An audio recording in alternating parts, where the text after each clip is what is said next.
ನಮ್ಮನೆ ಯುವರಾಣಿ ಹೇ ನಮ್ಮನೆ ಯುವರಾಣಿ. ಮೀರಾ, ಇಲ್ಲೇನ್ ಮಾಡ್ತಿದ್ಯಾ? ಮೀರಾ,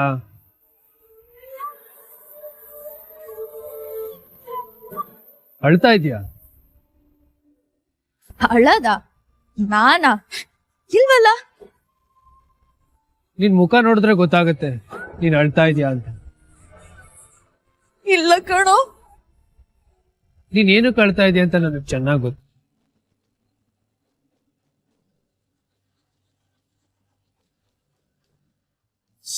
ಏನು ಗೊತ್ತಾ?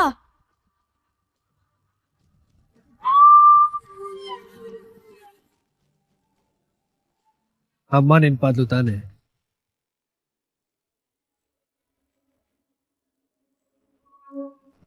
ತುಂಬಾ ಚೆನ್ನಾಗಿ ಆಡ್ದೆ ಕಣೆ. ಅಮ್ಮ ಇದ್ದಿದ್ರೆ ಹೀಗೆ ಹಾಡು ಹೇಳಿರೋಳು. ಮದ್ವೆ ಮಂಟಪದಲ್ಲಿ ಮೊದಲನೇ ಶಾಸ್ತ್ರ ಸೂಪರ್ ಆಗಿದೆ. ಇನ್ನು ತಾಳಿ ಕಟ್ಟೋದು, ರಿಸೆಪ್ಷನ್ ಹೀಗೆ ಆಗ್ಬಿಟ್ರೆ ಸಾಕು.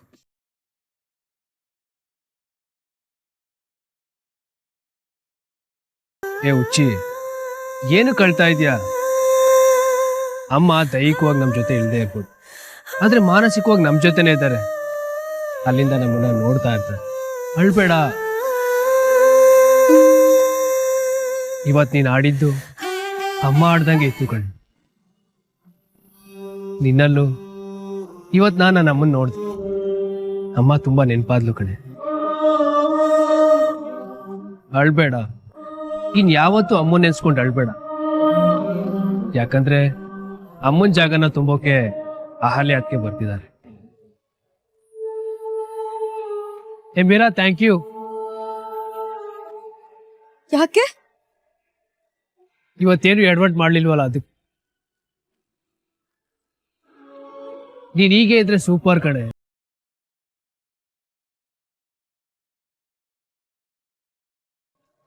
ಅಮ್ಮನ್ನ ತುಂಬಾ ಮಿಸ್ ಮಾಡ್ಕೋತಾ ಇದ್ದಾಳೆ ಅನ್ಸುತ್ತೆ. ನಮ್ಮಷ್ಟೇ ಅಮ್ಮನ್ನ ಇವಳು ತುಂಬಾ ಪ್ರೀತಿ ಮಾಡ್ತಾಳೆ.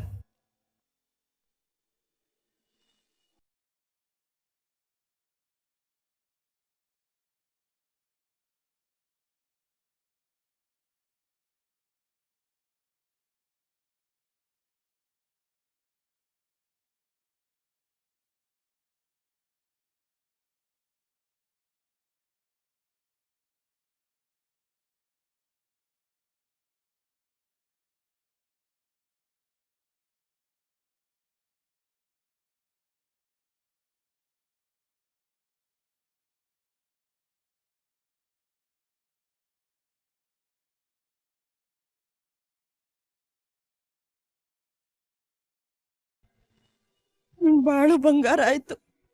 ನಿನ್ ಮುಖದ ಮೇಲೆ ಅರಿಶಿನ ನೋಡಿ ನನ್ಗೆ ಹಾಲು ಕುಡ್ದಷ್ಟು ಸಂತೋಷ ಆಯ್ತು ಕಣೆ.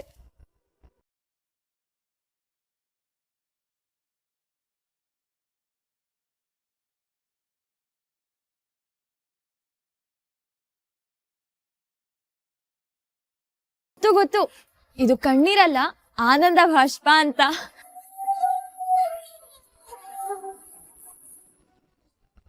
ಈಗಿನ ಕಾಲದಲ್ಲಿ ಬಂಗಾರದ ಹುಡುಗರಿಗೆ ಗಂಡು ಸಿಗೋದು ಕಷ್ಟ ಕಣ್ರಿ. ಅಂತದ್ರಲ್ಲಿ ಇವಳು ಅದೃಷ್ಟ ನೋಡ್ರಿ ಹೇಗಿದೆ. ಜೀವನದಲ್ಲಿ ಏನೆಲ್ಲ ರಂಪಾಗಿದ್ರು ದೊಡ್ಡ ಮನೆ ಸೊಸೆಯಾಗೆ ಹೋಗ್ತಿದ್ದಾಳೆ. ಸುಮ್ನೆ ಇರ್ರಿ. ನಾವ್ ಮಾತಾಡೋದೇನಾದ್ರು ಅವ್ರ ಚಿಕ್ಕಪ್ಪ ಕೇಳಿಸ್ಕೊಂಡ್ರೆ ನಮ್ಮನ್ನ ತಿನ್ನೋ ಹಾಗೆ ನೋಡ್ತಾರೆ. ಏನೇ ಆದ್ರೂ ಗುಟ್ ಮಾಡಿ ಒಳ್ಳೆ ಬಕ್ರಾನೇ ಬುಟ್ಟಿಗೆ ಹಾಕೊಂಡಿದ್ದಾರೆ. ನಿಮ್ ಬಗ್ಗೆ ನನ್ನ ಫ್ಯಾಮಿಲಿ ತುಂಬಾ ಭರವಸೆ ಇಟ್ಕೊಂಡಿದ್ದ ಅಹಲ್ಯ ಅಕ್ಕ. ನೀವ್ ಈ ರೀತಿ ಮೋಸ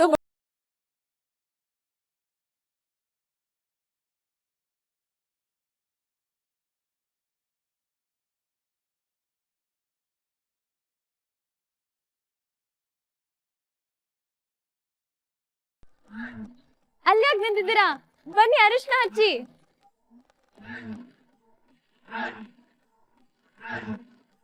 ಅವಳ್ಯಾಕೆ ಹಾಗೋದ್ಲು? ಗೊತ್ತಿಲ್ಲಮ್ಮ.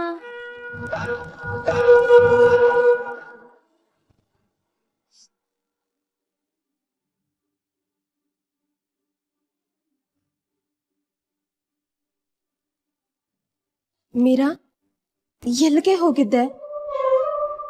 ಕೇಳಿದ್ಯೇನೆ? ಸತ್ಯನ ಸುಳ್ಳ ಅಂತ ವಿಚಾರಿಸಿದ್ಯಾ? ಏನೇ ಮಾತಾಡ್ತಿದ್ಯಾ ನೀನು? ಪ್ರತ್ಯಕ್ಷವಾಗಿ ಕಂಡ್ರು ಪ್ರಮಾಣಿಸ್ ನೋಡ್ಬೇಕು ಅಂತ ನೀನೇ ತಾನೇ ಹೇಳಿದ್ದು. ಪ್ರಮಾಣಿಸ್ಬೇಕು ಅಂದ್ರೆ ನೀನು ಅವನ್ನ ಪ್ರಶ್ನೆ ಮಾಡ್ಲೇಬೇಕು, ಅವರಿಂದ ಉತ್ತರ ಪಡ್ಕೊಂಡ್ಲೇಬೇಕು.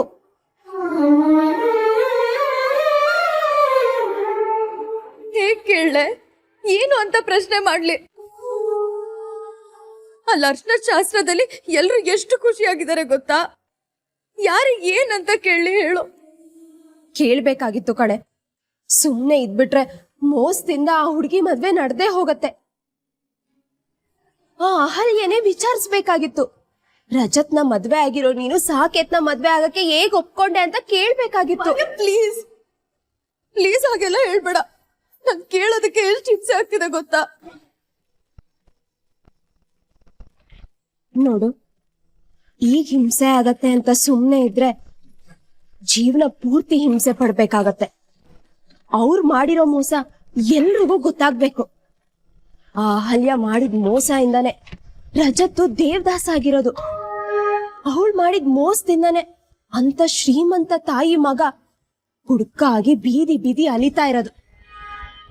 ಇವತ್ತಿಗೂ ಆ ಭವಾನಿಗೆ ಅಹಲ್ಯ ಮೇಲೆ ಅಷ್ಟೇ ಪ್ರೀತಿ ಇದೆ ಅನ್ನೋದಕ್ಕೆ ಅವ್ರ ಮನೆಯಲ್ಲಿ ಸಿಕ್ಕಿರೋ ಫೋಟೋಗಳೇ ಸಾಕ್ಷಿ. ನೋಡು, ನಾವೆಲ್ಲ ಅನ್ಕೊಂಡಿರೋಂಗೆ ಅಹಲ್ಯ ಒಳ್ಳೆಯವಳಲ್ಲ, ಕೆಟ್ಟೋಳು. ಅವಳು ಇಡೀ ಫ್ಯಾಮಿಲಿನೇ ಫ್ರಾಡ್ ಫ್ಯಾಮಿಲಿ. ಮನೆ ಪ್ಲೀಸ್ ಪ್ಲೀಸ್ ಕಣ. ಈಗೇನು ಅಹಲ್ಯನ ವಿಚಾರಿಸೋದಕ್ಕಾಗಲ್ವಾ? ಸರಿ, ಹೋಗು, ನಿಮ್ ಮನೆಯವ್ರಿಗೆ ಹೇಳು. ನಿಮ್ ಮನೆಯವ್ರಿಗೆ ಈ ಫೋಟೋನ್ ತೋರ್ಸು. ಹೇಗೆ ಹೇಳಿ? ಏನು ಅಂತ ಹೇಳಿ? ಅಲ್ಲೆಲ್ರು ಪಾಪ ಎಷ್ಟು ಖುಷಿಯಾಗಿದ್ದಾರೆ ಗೊತ್ತಾ? ನಮ್ಮ ಮನೆಗೆ ತಂತು ಅಹಲ್ಯ ಅವ್ರ ಮುಖ ನೋಡಿದ್ರೆ ನಮ್ಮಮ್ಮನ್ ನೋಡ್ದಾಗ ಆಗುತ್ತೆ, ಶಾಂತಲಮ್ಮನ್ ನೋಡ್ದಾಗ ಆಗುತ್ತೆ ಅಂತ ಹೇಳ್ತಾರೆ. ನಾನೇನಾದ್ರೂ ಅವನಿಗೆ ವಿಷಯ ಹೇಳಿದ್ರೆ ಅವನ್ ಎದೆನ ಹೊಡೆದೋಗುತ್ತೆ ಕಡೆ. ಇನ್ನು ನಮ್ ಸಾಕಿತ್ತು ಈಗ ತಾನೇ ಅಹಲ್ಯ ಅವ್ರ ಮೇಲೆ ಪ್ರೀತಿ ಬೆಳೆಸ್ಕೊಂಡಿದ್ದಾರೆ. ಅವನ್ಗೇನಾದ್ರೂ ನಾನು ನೀನ್ ಪ್ರೀತಿಸಿರೋ ಹುಡುಗಿ ಅಂತವಳು ಅಂತ ಹೇಳಿದ್ರೆ ಪಾಪ ಅವನ್ ಪ್ರೀತಿ ಮೇಲೆ ನಂಬಿಕೆನ ಕಳ್ಕೊಂಡ್ಬಿಡ್ತಾನೆ, ತುಂಬಾ ನೊಂದ್ಕೊಂಡ್ಬಿಡ್ತಾನೆ ಕಡೆ. ನಮ್ ಸಾಕಿತ್ತು ತುಂಬಾ ನೊಂದ್ಕೊಂಡ್ಬಿಡ್ತಾನೆ. ಅವನ್ ಎಷ್ಟು ಒಳ್ಳೆಯವನು ಗೊತ್ತಾ? ಪಾಪ ನಮ್ ತಾತ ನಮ್ ಮನೆಗೆ ಮಹಾಲಕ್ಷ್ಮಿ ಬರ್ತಾಳೆ ಮಹಾಲಕ್ಷ್ಮಿ ಬರ್ತಾಳೆ ಅಂತ 5 ವರ್ಷದಿಂದ ಕಾಯ್ತಿದ್ದಾರೆ ಗೊತ್ತಾ? ನಮ್ ಮನೆಗೆ ಮನೆ ಸೊಸೆ ಬಂದ ತಕ್ಷಣ ನಮ್ ಮನೆ ತುಂಬಿದ ಸಂಸಾರ ಆಗುತ್ತೆ, ಹಾಗೆ ಹೀಗೆ ಅಂತ ಎಷ್ಟೋ ಆಸೆ ಕನ್ಸುಗಳನ್ನ ಕಟ್ಕೊಂಡಿದ್ದಾರೆ. ಆಸೆ ಕನ್ಸುಗಳನ್ನೆಲ್ಲ ಮುರಿದ್ಬಿಡು ಅಂತ್ಯಾ? ನಮ್ ಪ್ರಣಮ್ ಪಾಪ ಕಡೆ ಕಂದ ಅದು. ನಮ್ ಮನೆಗೆ ಅದಕ್ಕೆ ಬಂದ ತಕ್ಷಣ ನಂಗೆ ಅಮ್ಮನೇ ಬರ್ತಾಳೆ ಅಂತೆಲ್ಲ ಅನ್ಕೊಂಡಿದ್ದಾನೆ. ನನ್ನ ಸ್ಕೂಲ್ ಪ್ರಾಜೆಕ್ಟ್ ಮಾಡ್ಕೊಡ್ತಾರೆ, ನನ್ನ ಸ್ಕೂಲಿಗೆ ಡ್ರಾಪ್ ಮಾಡ್ತಾರೆ, ಕೈ ತುತ್ತಿಡ್ತಾರೆ, ಅಡ್ಗೆ ಮಾಡ್ಕೊಡ್ತಾರೆ, ಹೀಗೆ ಹಾಗೆ ಅಂತ ಎಷ್ಟು ಕನ್ಸುಗಳನ್ನ ಕಟ್ಕೊಂಡಿದ್ದಾನೆ ಗೊತ್ತಾ? ಆಸೆ ಕನ್ಸುಗಳನ್ನ ಮುರಿದ್ಬಿಡು ಅಂತ್ಯಾ? ನೊಂದ್ಕೊಂಡ್ರೆ ಈ ಕ್ಷಣಕ್ ನೊಂದ್ಕೊಂತಾರೆ, 1 ದಿನ ನೊಂದ್ಕೊಂತಾರೆ, 2 ದಿನ ನೊಂದ್ಕೊಂತಾರೆ. ಆದ್ರೆ ನೀನೇನಾದ್ರೂ ಇವಾಗ ಹೇಳ್ದೆ ಹೋದ್ರೆ ಜೀವನ ಪರ್ಯಂತ ನೊಂದ್ಕೊಂತಾರ ಕಣೆ. ನಾಳೆ ನಿನಗ್ ಸತ್ಯ ಗೊತ್ತಿದ್ದು ಸತ್ಯ ಹೇಳಿಲ್ಲ ಅನ್ನೋದು ಅವ್ರಿಗೆ ಗೊತ್ತಾದ್ರೆ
ಸಾಕೆ ಜೀವನ ಉಳಿಬೇಕು ಅಂದ್ರೆ ಈ ಮೋಸ್ಕಾತಿ ಬಣ್ಣ ಬಯಲಾಗ್ಲೇಬೇಕು. ಹೋಗು ಮೀರಾ, ಮಾತಾಡು, ಹೋಗು.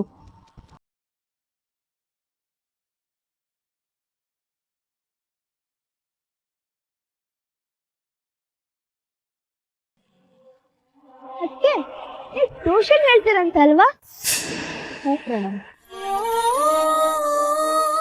ಹಾಗಿದ್ರೆ ಇನ್ನು ನಾನು ಟ್ಯೂಷನ್ ಹೋಗೋದು ಕ್ಯಾನ್ಸಲ್.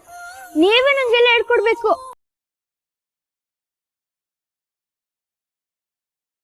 ನೀವೇ ನನ್ಗೆ ಹೋಮ್ವರ್ಕ್ ಮಾಡಿಸ್ಬೇಕು. ನೀವೇ ನನ್ನ ಟೀಚರ್. ಖಂಡಿತ ಇನ್ಮುಂದೆ ನೀನು ಓದಿನ ಜವಾಬ್ದಾರಿ ಎಲ್ಲ ನನ್ ಮೇಲಿರ್ಲಿ.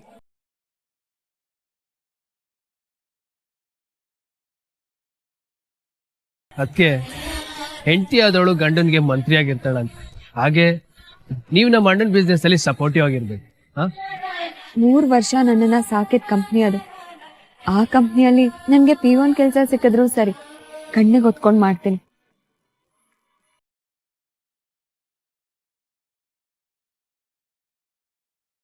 ನೋಡಿದ್ರ ತಾತ, ಹೆಣ್ಣಿನ 6 ಗುಣನೂ ನನ್ನ ಅತ್ತಿಗೆಲಿದೆ.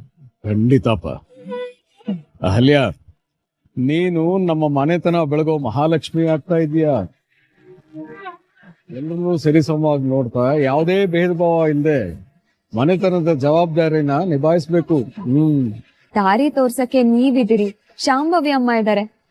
ಸೇನಾಧಿಪತಿ ಅಂತ ಮೈದನ ಇರೋವಾಗ ನನ್ಗಿನ್ ಯಾವ ಹೆದರಿಕೆ?